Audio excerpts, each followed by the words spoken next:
Oke Jack, Assalamualaikum. Balik lagi sama gue Ilan Alkatiri di Persija Insight. Di video kali ini gue mau coba komentarin apa yang baru diumumkan oleh Mahfud MD selaku ketua tim TGIPF. Yang mana ini ada banyak fakta-fakta baru yang ternyata seperti kita ketahui sebelumnya itu berbanding balik. Jadi banyak orang menyangkal, banyak orang cuci tangan, banyak orang yang menyalahkan orang lain. Ternyata semuanya kebongkar sedikit demi sedikit. Dan keputusan ini yang udah dirangkum oleh TGIPF sudah diserahkan ke Presiden Indonesia yang mana akan dievaluasi, dilihat. Nanti itu akan diputuskan siapa yang bersalah dan bagaimana nasib liga kita ke depannya. Gue akan langsung komentarin. Video gue gak akan panjang kali ini karena ini gue mau padat banget ya. Soalnya ini cukup penting buat kalian ketahui tentang update ke kasus yang ada di Kanjuruhan. Pertama gini, Mahfud MD ngomong gini, dia bilang proses terjadinya yang ada di Kanjuruhan ini lebih parah daripada yang ada di media sosial ataupun di TV. Jadi dia sudah melihat dari total 32 CCTV dan dia menceritakan detailnya, kurang lebih nggak mungkin videonya di-share, tapi dia menceritakan kronologinya. Ada yang dia bilang kayak gini, udah gue catat.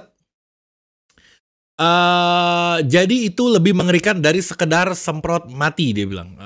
Semprot mati gitu maksudnya. Ada yang gandengan untuk bisa keluar bersama. Tiba-tiba yang satu mungkin pasangannya atau temannya ketinggalan di dalam dan dia berusaha menyelamatkan lagi ke dalam.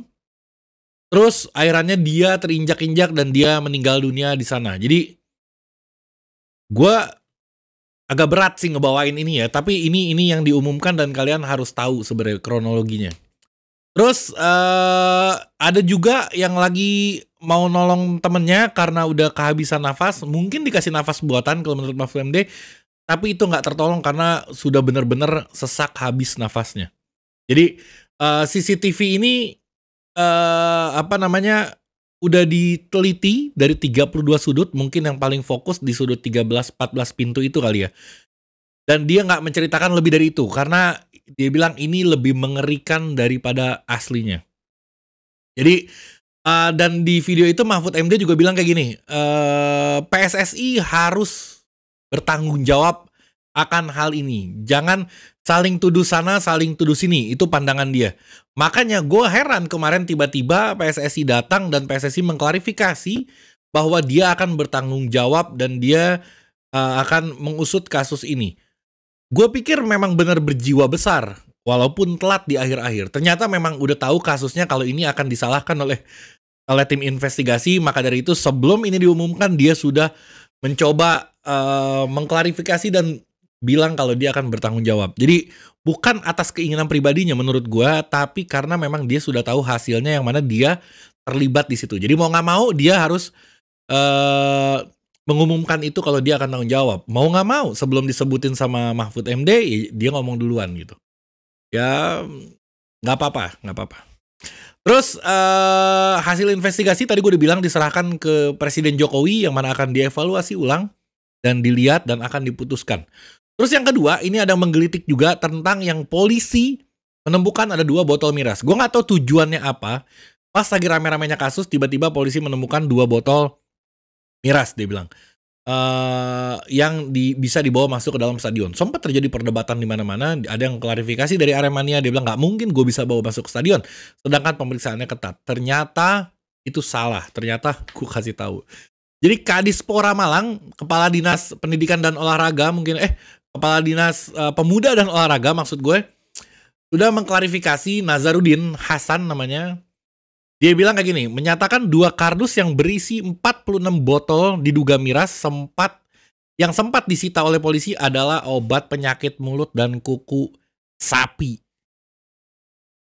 Jadi gue agak heran ya ketika polisi bisa ngambil botol itu dan langsung berstatement kalau ini adalah botol miras, sedangkan itu obat kuku sapi. Ya Allah, memang harusnya bisa dibedain ya yang mana miras, yang mana obat kuku sapi, itu kan jelas.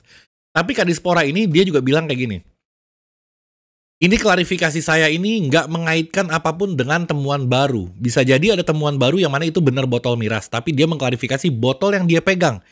Kalau botol ini dia bilang ini bukan miras, ini adalah obat kuku yang akan diserahkan ke Kemenpora. Jadi lewat Kadispora akan diserahkan ke Kemenpora.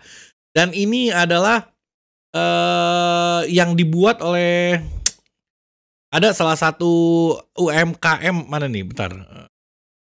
Buatan pemuda pelopor Kecamatan Kasembon Malang. Jadi UMKM, anak-anak Kecamatan Kasembon Malang ini membuat mungkin temuan baru untuk obat kuku dan obat mulut sapi. Jadi akan diserahkan ke Kadispora, mungkin yang akan diserahkan ke Kemenpora. Gue gak tahu tujuannya untuk apa, tapi itu yang terjadi. Jadi itu bukan miras, itu adalah obat mulut dan kuku sapi. Jadi ada 2 berita yang barusan gue bawain, itu yang paling update, yang mana kalian harus tahu. Jadi gue akan update terus, kemungkinan nanti ada berita baru, ada pengumuman baru dari Presiden atau dari TGIPF, gue akan update untuk kalian. Jadi video kali ini cuman segini, singkat aja tapi cukup padat.